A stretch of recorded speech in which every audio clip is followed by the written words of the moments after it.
Not everyone is convinced detox is the way forward. No one's yet explained to us how this is going to affect Charlotte in terms of fertility. I think we all feel as though this is a bit of it's almost like a really intensive weight loss program at the moment.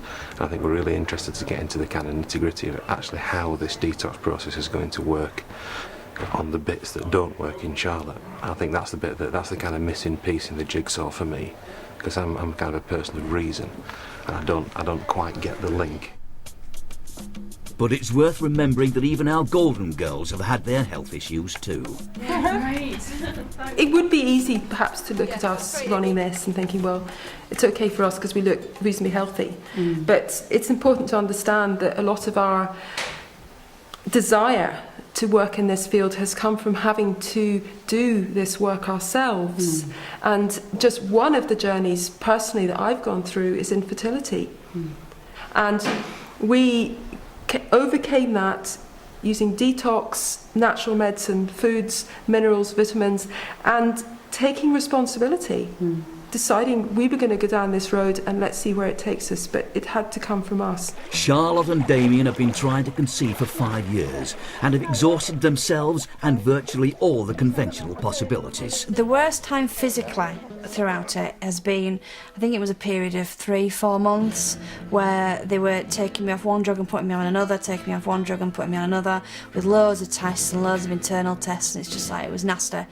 But the worst part emotional was the day that she said, that's it, there's nothing else we can do, it's IVF or nothing. That was the worst bit, because at that point you realise, actually, this is really quite serious now. Having been through so much, they're understandably sceptical about the alternative approach.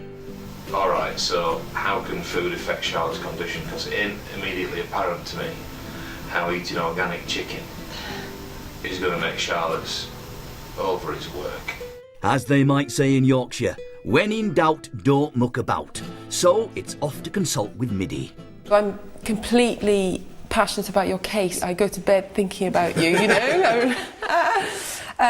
So something to understand for you is polycystic ovarian syndrome and endometriosis have the same trigger factors.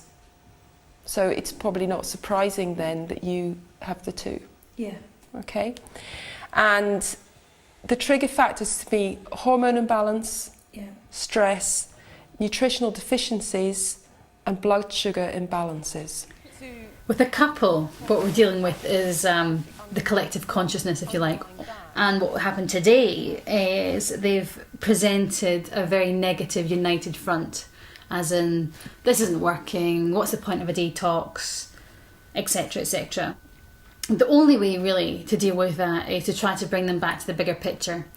When we have something like infertility, fertility problems, you have to say, look, this is a very intensive 2-week phase and it's a longer term deal. Look at the bigger picture. What is it you're after? This helps you get to where you want to be. This helps you get the end result that you're looking for.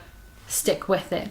But I think it's quite tough to buoy them up. So in my man brain then, just to help me out with this, so to summarise, so that actually blood sugar is at the foundation of all this and control of that. In terms of dietary treatment, absolutely. My plan for Charlotte is going to be ongoing blood sugar control and dietary guidelines to show you how to control your blood sugar, because it really is vital if we're going to make any inroads long term into your health.